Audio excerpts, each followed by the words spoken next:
नमस्कार, बहुत स्वागत है आप सभी का। बंसल न्यूज देख रहे हैं आप। मैं हूं आपके साथ जया शर्मा। उमस के बीच मध्य प्रदेश में मौसम का मिजाज बदला तो इधर ओबीसी आरक्षण पर सियासत ने भी करवट बदल ली है। बीजेपी ने सर्वदलीय बैठक बुलाकर ऐसा मास्टर स्ट्रोक खेला है कि कांग्रेस को भी कदम आगे बढ़ाने पड़ गए। कांग्रेस जो खुद को ओबीसी आरक्षण का असली हितैषी बताती रही, आज उसी ने सीएम हाउस की बैठक में शिरकत की और सरकार के साथ सुर मिला लिए।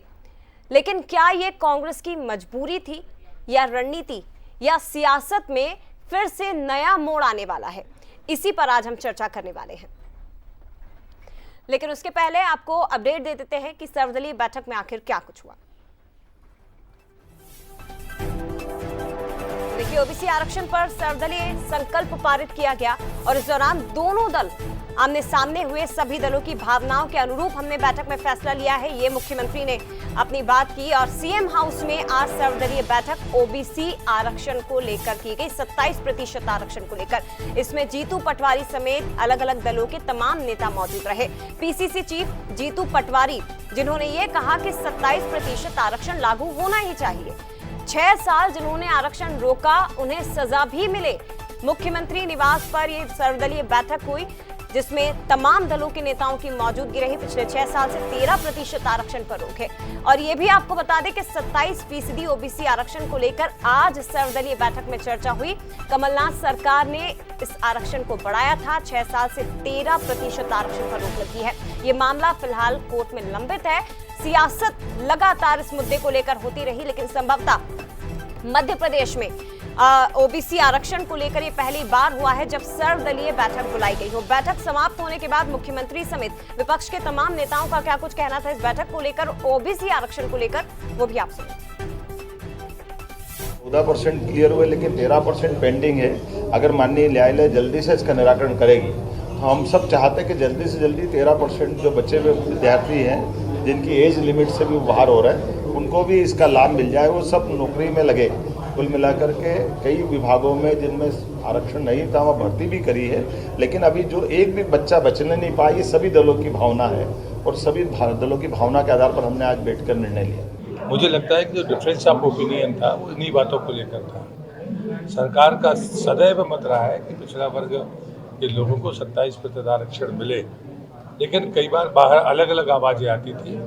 आज एक साथ ये प्रयास प्रारंभ हुआ है। मैं फिर से बधाई देता हूँ और सभी दल के नेताओं का भी आभार। सभी के जो अलग अलग एडवोकेट अलग अलग जगह कर रहे थे, वो भी एक मंच पे एक साथ बैठ के करेंगे। और इस बात में जो सरकार ने एक अच्छी पहल की है, भारतीय जनता पार्टी सहित सारे दल इसमें सरकार का धन्यवाद भी करते हैं। और सरकार की जो नीयत है कि 27% आरक्षण मिले, उसमें हम सब उनके साथ।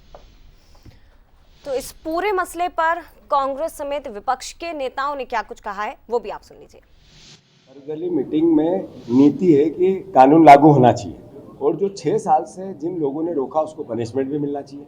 जिन अधिकारियों और वकीलों ने इसमें गुमराह किया उनको भी, चूंकि सरकार का 100 करोड़ रुपए से ज़्यादा आसपास वकीलों के लगे हैं, तो ये भी आखिर जनता का पैसा है, तो इस पर भी बात होनी चाहिए। तो ये पार्टी लाइन से ऊपर उठकर एक सोच है कि आरक्षण लागू होना चाहिए। मैं इसको स्वागत योग्य मानता हूँ। आज इनको लगा कि बोर्ड हमसे छिटक रहा है, तो आज इन्होंने सर्वदलीय बैठक बुलाई। क्यों घबराहट थी? इसीलिए कि बोर्ड आपके हाथ से खसक रहा। मैं समझता हूँ कि सिर्फ श्रेय की लड़ाई थी और कुछ नहीं। सर्वदलीय बैठक सामान्यतः जब होती है जब विवाद होता है, समन्वय नहीं होता। तो कांग्रेस तो पहले से पक्ष में थी, कानून कांग्रेस ने इसको लागू किया। अब मैं समझता हूँ कि दोनों वकील मिलके सुप्रीम कोर्ट में पक्ष रखेंगे। तो नेताओं के बयान तो आपने सुन लिए, लेकिन इस मामले में गणित आखिर क्या है, ओबीसी आरक्षण का गणित क्या कह रहा है, वो जल्दी से ग्राफिक्स के जरिए आपको समझा देते हैं। एक नजर इस पर भी डाल लीजिए। देखिए, अभी जो व्यवस्था है, एससी को 20%, एससी को 16%, ओबीसी को 14% आरक्षण और ईडब्ल्यूएस को 10% आरक्षण, यानी कि कुल अगर आप देखेंगे तो 60% ये हो जाता है। लेकिन किस व्यवस्था पर रोक लगी है? एसटी 20% वही बराबर है, एससी का भी 16% वही है, लेकिन ओबीसी का 27%, यानी 14 से बढ़ाकर इसे 13% करके कुल 27% करना, ये हो रहा है 73%, जो कि सुप्रीम कोर्ट की गाइडलाइन के बहुत ज्यादा आगे है। तो इस व्यवस्था पर फिलहाल रोक लगी हुई है मध्य प्रदेश में। ओबीसी आरक्षण को लेकर। और इसी पर हम चर्चा आज करने वाले हैं। सबसे पहले मेहमानों का परिचय आपसे करवा देती हूं। अमित चौरसिया जी, कांग्रेस प्रवक्ता, हमारे साथ इस वक्त जुड़ गए हैं। अजय सिंह यादव जी, प्रवक्ता बीजेपी से, इस वक्त स्टूडियो में मौजूद हैं। तनुज दीक्षित जी, लीगल एक्सपर्ट हैं, इंदौर से हमारे साथ जुड़े हैं। और इसके साथ ही न्यूज़@ शरद द्विवेदी जी भी हमारे साथ इस वक्त जुड़ गए हैं। चर्चा को हम आगे बढ़ाएंगे, लेकिन मायने क्या है वो जल्दी से राजनीतिक मायने आपको इस विषय को लेकर समझा देते हैं। तो देखिए, दोनों दल एक दूसरे पर इस मसले को लेकर आरोप लगाते रहे। ये हमेशा से ही राजनीति का विषय था। कांग्रेस ओबीसी आरक्षण का श्रेय लेने की कोशिश में रही। बीजेपी ने हालांकि मास्टर स्ट्रोक खेलकर इस मुद्दे को ही खत्म कर दिया। सर्वदलीय बैठक में आना कांग्रेस की मजबूरी के तौर पर भी देखा जा रहा है। कांग्रेस नेताओं के अलग अलग सुर, क्योंकि कमलनाथ कुछ और कह रहे हैं, जीतू पटवारी से स्वागत योग्य बता रहे हैं, तो इस पर भी सियासत हो सकती है। तो ये राजनीतिक मायने सर्वदलीय बैठक के बाद अब निकलकर सामने आने लगे हैं। इसी पर चर्चा हम करेंगे। सीधे रुख करते हैं मेहमानों का, और सबसे पहले शरद जी आपके पास ही आते हुए इस विषय को मैं चाहूंगी कि आप दर्शकों के सामने थोड़ी स्पष्टता के साथ रखें, क्योंकि ये हमेशा से ही राजनीति का सबसे बड़ा विषय रहा है। और शायद ये पहली बार हुआ है कि आरक्षण के मुद्दे पर सर्वदलीय बैठक मुख्यमंत्री डॉक्टर मोहन यादव के प्रयासों के बाद अब बुलाई गई है। कैसे देखते हैं? ये एक बहुत अच्छी कोशिश है कि बहुत समय बाद हमने ये देखा कि ऐसे मसले पर जो जनहित से सीधे तौर पर जुड़ा है, और मध्य प्रदेश की 50% आबादी ओबीसी की है, तो आप और हम सभी समझ सकते हैं कि ये मसला कितना महत्वपूर्ण है। और निश्चित तौर पर बहुत अटकता रहा। पीछे चलें तो 2019 में कमलनाथ जी, कांग्रेस की सरकार, उसने 27% आरक्षण को लेकर कदम आगे बढ़ाए, लेकिन उसके बाद से ये कानूनी हर्डल्स में अटकता रहा और फिर रोक लगा दी हाई कोर्ट ने इस पर आगे। फिर बाद में जब याचिकाएं आगे बढ़ती रहीं तो कोर्ट ने कहा कि 87 और 13 इस फार्मूले के साथ आगे बढ़ें। हाई कोर्ट ने ये फार्मूला इसलिए डिज़ाइन किया है कि जहां सुप्रीम कोर्ट की एक फुल फ्लेज्ड रूलिंग नहीं है ओबीसी 27% रिजर्वेशन को लेकर, वहां 87 और 13 का फार्मूला ये लागू किया जाए। ये 87 और 13 का फार्मूला ये है कि 87% पदों पर भर्ती हो और 13% पदों को होल्ड पर रखा जाए। जनवरी 2025 में जब ये मामला फिर हाई कोर्ट में लगातार चल ही रहा था, तो ये जब मामला आगे बढ़ा तो हाई कोर्ट ने 87-13 का ये जो फार्मूला है इसको अलाउ कर दिया। फरवरी में 2025 में मध्य प्रदेश सरकार इस पूरे मसले को लेकर सुप्रीम कोर्ट पहुंची और उसने कहा कि सुप्रीम कोर्ट इस पर एक डिसीजन लेकर 27% आरक्षण को आगे बढ़ाए। सुप्रीम कोर्ट ने टॉप ऑफ द बोर्ड इस मामले को रखा है और 23 सितंबर से अब डे टू डे सुनवाई इसमें होगी। और इस बीच सियासी दंगल दोनों पार्टियों के बीच में चलता रहा। श्रेय लेने की होड़ दोनों पार्टियों के बीच में रही। चूँकि कमलनाथ जी, आज भी उनका एक ट्वीट आया है जो उन्होंने एक्स पर पोस्ट किया है कि ये हमने तो कर ही दिया था, और उनका आरोप है कि मध्य प्रदेश सरकार इसको उलझाती रही। दरअसल इस मसले को उलझाने की मंशा किसी की भी नहीं थी। भारतीय जनता पार्टी भी पूरे मन से चाहती है कि ये आरक्षण 27% मिले और जो लेजिटिमेट है, और इसी तरह कांग्रेस भी चाहती है कि ये 27% आरक्षण का मसला मिले। लेकिन चूंकि राजनीति है, सियासत है, तो कोई ना किसी को श्रेय देना चाहता है और ना इस मसले पर ये कहना चाहता है कि पहल उनकी थी। लेकिन आज की बैठक जो है, हालांकि इसको लेकर भी दोनों अपनी अपनी विन विन, खासतौर से कांग्रेस विन विन सिचुएशन की बात कर रही है कि आखिर हमारी जीत हुई और हम जो जैसा हमने कहा था सरकार उसको लेकर आगे बढ़ रही है, तमाम बातें हैं। लेकिन इन सब को हटा भी दें, सेट असाइड करें, तो कुल मिलाकर अब उम्मीद बंधी है कि ये मसला आगे बढ़ेगा। और सुप्रीम कोर्ट देश के, जैसा आप और हम जानते हैं कि आधा दर्जन से ज़्यादा राज्यों में ये व्यवस्था लागू है, जिसमें उत्तर प्रदेश भी शामिल है, हरियाणा भी शामिल है, गोवा भी शामिल है, चंडीगढ़ भी शामिल है, और कुछ अन्य केंद्र शासित प्रदेश हैं जहां ये 27% आरक्षण की व्यवस्था है। 27% से आरक्षण जब ऊपर जाता है तो सुप्रीम कोर्ट उसको लेजिटिमेट करने के लिए वो डेटाज मंगाती है कि आपके यहाँ क्या है जनसंख्या का बिंदु ओबीसी का, और रेस्ट जो पॉपुलेशन है उसका क्या है। एक आयोग की बात होती है, जिस तरह मध्य प्रदेश में पिछड़ा वर्ग आयोग बना, इससे डेटा जो है वो कोर्ट में प्रस्तुत किए जाएंगे। इन सब को देखकर वो फिर फैसला करेगी कि जिस तरह की परिस्थितियां हैं, जिस तरह का डेटा हमारे सामने है, तो अब उम्मीद है कि ये मसला, क्योंकि जब टॉप ऑफ द ऑर्डर में कोई केस सुप्रीम कोर्ट में आता है तो उसमें प्रतिदिन हियरिंग होती है और फिर या निर्णय सुरक्षित रख लिया जाता है या फिर ये घोषणा कर दी जाती है कि इस तारीख को। निर्णय सुरक्षित रखने का मतलब ही यही है कि इसको जल्दी ही निर्णय ले लिया गया है, इसकी घोषणा इस तारीख को हो जाएगी। तो कुल मिलाकर अब ये मसला उस दरवाजे पर आ गया है जहां आप कह सकते हैं कि काफ़ी अधिक संभावना इसकी है कि मध्य प्रदेश भी उन राज्यों की सूची में शामिल हो सकता है जहां 27% आरक्षण है। बहरहाल किस तरह से डेटा जाएगा, किस तरह से राज्य सरकार पक्ष रखेगी, कोई और कानूनी अड़चन तो नहीं आती है, इन तमाम बिंदुओं पर भी न्यायालय गौर करेगा और सरकार की खासतौर से ये जवाबदेही है कि वो बहुत अच्छे तरीके से इस पूरे मामले को प्रस्तुत करे जिससे कोई अड़चन और बाधा ना आए। जी बिल्कुल सही बात है सर, लेकिन उम्मीदें अब काफी बढ़ चुकी हैं और अजय जी हमारे साथ इस वक्त मौजूद हैं। अजय जी, आपसे ही इस पर प्रतिक्रिया लूंगी। बहुत लंबा समय हो गया था इस पर सियासत करते करते, लेकिन आज सर्वदलीय बैठक हुई, उम्मीदें बहुत ज्यादा बढ़ गई हैं। क्या एक बड़ा मुद्दा आपने कांग्रेस के हाथ से छीन लिया है? देखिए, ये सवाल मुद्दे का नहीं है। मध्य प्रदेश में भारतीय जनता पार्टी सरकार और मुख्यमंत्री डॉक्टर मोहन यादव जी दृढ़ इच्छा शक्ति के साथ चाहते हैं कि प्रदेश के पिछड़े वर्गों को उनका अधिकार मिलना चाहिए और उसी इच्छा शक्ति के साथ सरकार के प्रयासों का ही परिणाम है कि उच्चतम न्यायालय ने इस मामले की सभी याचिकाओं को नियमित सुनवाई के लिए निर्धारित किया है, जिससे कि इस मामले का निराकरण जल्द से जल्द हो और किसी तरह का पेंडेंसी ना रहे। यही सरकार की इच्छा शक्ति है। दूसरी तरफ आज जिस तरह की सर्वदलीय बैठक बुलाई, ये मुख्यमंत्री जी ने अपनी तरफ से एक पहल करी ताकि न्यायालय के सामने भी सामाजिक, राजनीतिक सभी तरह के क्षेत्रों में ये संदेश स्पष्ट जाना चाहिए कि मध्य प्रदेश के तमाम राजनीतिक दल इस मामले में एक राय हैं और अगर किसी के पास किसी तरह का कोई सुझाव या किसी तरह के कोई विवाद की स्थिति है तो वो भी सर्वसम्मति के साथ इस बैठक में रखें ताकि किसी भी तरह का विवाद इस मामले में ना बचे।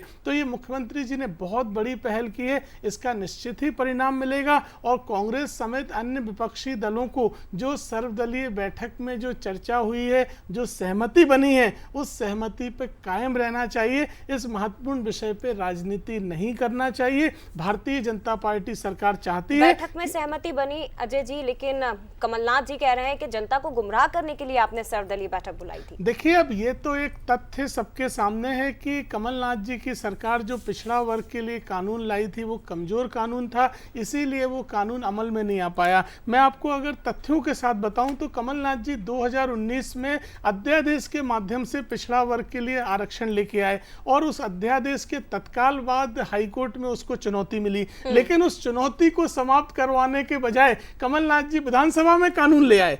तो उस चुनौती में जो कमियां थी उन्हें दूर नहीं किया गया। यहां तक कि न्यायालय में जो पक्ष रखा गया वहां पिछड़े वर्ग की जनसंख्या की जो तादाद है 50% से ज्यादा है, उसको 27% रखा गया, इसलिए कभी कानून लागू नहीं हुआ। और महत्वपूर्ण बात यह है कि कमलनाथ जी 15 महीने की सरकार में एक भी विभाग में कहीं 27% आरक्षण नहीं दिलवा पाए, जो कांग्रेस पार्टी कहती है कि हम लाए थे ये कानून। ठीक है, इस पर जवाब ले लेते हैं। अमित जी, अजय जी की भी बातों का जवाब दीजिएगा। दूसरी तरफ सर्वदलीय बैठक जिसमें जीतू पटवारी जी इसका स्वागत कर रहे हैं, कमलनाथ जी ये कह रहे हैं कि ये तो भ्रमित करने के लिए बैठक बुला ली गई और जब आरक्षण पहले से 27% कांग्रेस ने लागू कर दिया था तो फिर सर्वदलीय बैठक की जरूरत क्या थी?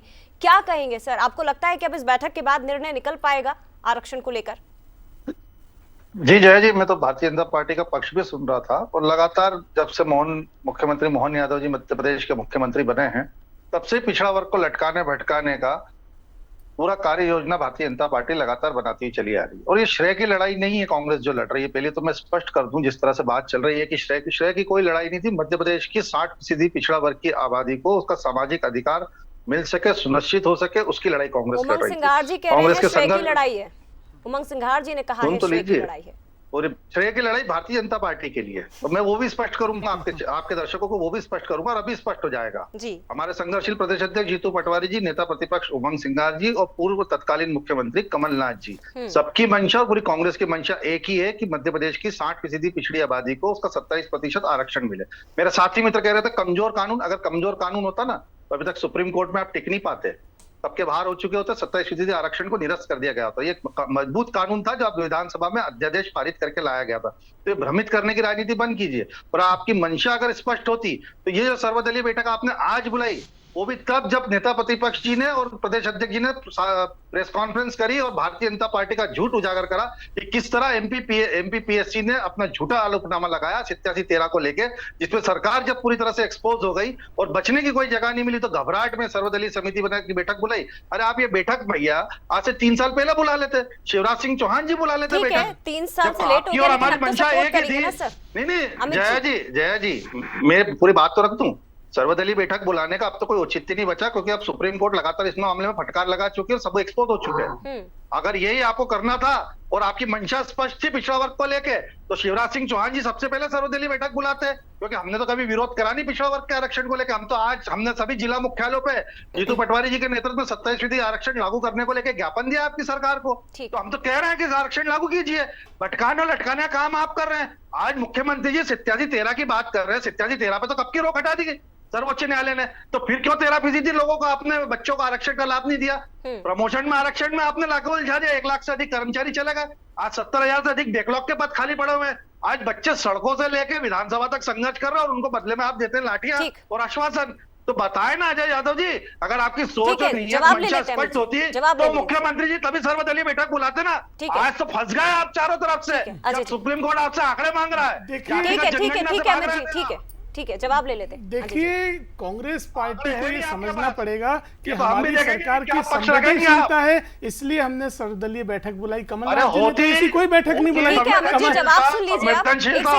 कमलनाथ जी को ऐसी बैठक बुलाने की पहल करनी थी ताकि उस समय भी इस तरह की सहमति बन पाती। और कमजोर कानून इसलिए कहा गया, अरे जो कानून कोर्ट में स्टे हो गया वो कमजोरी तो कहलाएगा। अगर आपका कानून मजबूत होता तो कोर्ट में क्यों स्टे हो जाता? तो यही तो प्रमाणित करता है कि आपका कानून कमजोर था और आप एक भी विभाग में वो नियुक्तियां चालू भी नहीं करवा पाए। 15 महीने तक आपकी सरकार रही, अध्यादेश के बाद भी 1 साल आपकी सरकार रही, तो ये कमजोर कानून ही कहलाता है अमित जी। अगर ये कानून सर्वदलीय बैठक हो गई। अजय जी, अमित जी, एक सेकंड, मुझे तनुज जी के पास देखिए, मैं महत्वपूर्ण चीज ये है अमित जी सुनिए एक चीज, राजनीति बहुत जरूरी है। मैं समझता हूँ ऑक्सीजन की तरह है, आपके लिए भी, बीजेपी के लिए भी। और इसमें ये कोई प्रेमचंद का युग नहीं है और ना आज़ादी के बाद का युग है कि उस तरह की बातें हों और बहुत सर्वमान्य हो, तो हम सब समझते हैं। लेकिन इसमें कुछ त्रुटियां रही हैं और ये दोनों पक्षों से हो सकती हैं। कहीं कोई त्रुटि ऐसी रही होगी जिसकी वजह से, नहीं तो ये मामला अटकता नहीं। अब एमपीपीएससी ने जो अपना एफिडेविट बुधवार को वापस लेने के लिए अप्लाई किया है, वो भी एक कानूनी तौर पर त्रुटि है कि एमपीपीएससी इसमें बीच में आके ये मांग क्यों करने लगा कि 27% आरक्षण से जुड़ी याचिकाएं जो भी लंबित हैं वो खारिज की जाएं। तो कहीं इसमें कानूनी तौर पर जो एक समन्वय होना चाहिए, उस समन्वय की कमी, अब ये किधर है, ये इस पर हम जाएंगे तो ये चुभता हुआ सवाल होगा बीजेपी के लिए भी, कांग्रेस के लिए भी। तो बेहतर यही है कि इसको एक कानूनी तौर पर वेल ड्राफ्टेड तरीके से, शायद कोई त्रुटि रही होगी, लेकिन मुझे लगता है कि अब मसला ये है कि एक अच्छी पहल मध्य प्रदेश में हुई है और अच्छी पहल ये है कि बैठक बुलाई गई सर्वदलीय। और बिल्कुल अमित जी, आपका भी श्रेय है इसमें कि आप बहुत गरिमा से पहुंचे। शरद जी, एक बात मैं बहुत छोटी सी रखना चाहता हूं। श्रेय की लड़ाई नहीं है, सुप्रीम कोर्ट ने स्पष्ट कहा है कि आंकड़े और सेंसेक्स दीजिए। केंद्र में प्रधानमंत्री नरेंद्र मोदी जी जातिगत जनगणना के लिए ऐलान कर ही चुके हैं। मेरा सिर्फ एक ही आग्रह है कि सुप्रीम कोर्ट में समय लिया जाए और जातिगत जनगणना का सर्वे और नेक्सस करा के व्यवस्थित आंकड़े जमा कराए जाएं। जी वही, उसके बिना होगा ही नहीं अमित जी। तो सवाल है अमित जी, आपकी सरकार उसके बिना होगा ही नहीं, आपकी सरकार के बिना। अब हमें लीगल एक्सपर्ट की तरफ चलना चाहिए। तनुज दीक्षित जी, उस समय आपकी सरकार ने 27% आबादी का आंकड़ा दे दिया था, इसलिए जब बात करेंगे तो बात शोर की तरफ चली जाएगी। जब कांग्रेस कहेगी बीजेपी की गलती है, बीजेपी कहेगी कांग्रेस की गलती है, फिर शोर शुरू हो जाएगा। और जो अभ्यर्थी, जैसा अमित भी कह रहे थे कि जो बेचारे बरसों से पेंडिंग हैं, प्रमोशन का इंतजार कर रहे हैं, नियुक्तियों का इंतजार कर रहे हैं, उनको शोर नहीं चाहिए, उनको समाधान चाहिए। वो ये नहीं सुनना चाहते कि ये श्रेय किसका है। वो कहेंगे भैया कांग्रेस की भी जय जय हो, बीजेपी की भी जय जय हो, भैया हमें ये निपटा लें इस मसले को। तनुज जी, इस पर जरा कानूनी तौर पर हमको समझाइए। टॉप ऑफ द ऑर्डर सुनवाई की बात हो गई है, अब डे टू डे सुनवाई होगी? किस तरह की कानूनी तैयारी की अपेक्षा मध्य प्रदेश सरकार से की जानी चाहिए? जी धन्यवाद शरद जी। सबसे पहले तो मैं धन्यवाद करता हूं बंसल न्यूज को, बेहद ही अच्छे मुद्दे पर आज चर्चा हो रही है। और शरद जी, आपने काफी सारी चीजें जो हैं दर्शकों को क्लियर कर दी हैं। 2019 में जो कमलनाथ की सरकार ने फैसला लिया था, वहां से आज मोहन यादव की सरकार की जो सर्वदलीय बैठक है, यहां तक की स्थिति हम सभी को वाकिफ है। लेकिन मैं इसमें एक फोकस करना चाहूंगा, आखिर 50% आरक्षण का मामला क्या है। इंदिरा सोहने केस 1992 में माननीय सर्वोच्च न्यायालय ने, जिसमें 1.5% आरक्षण को लेकर के विवाद था, और उसमें आदेश दिया था कि आरक्षण कुल 50% के यानी 50% के ऊपर नहीं हो सकता है।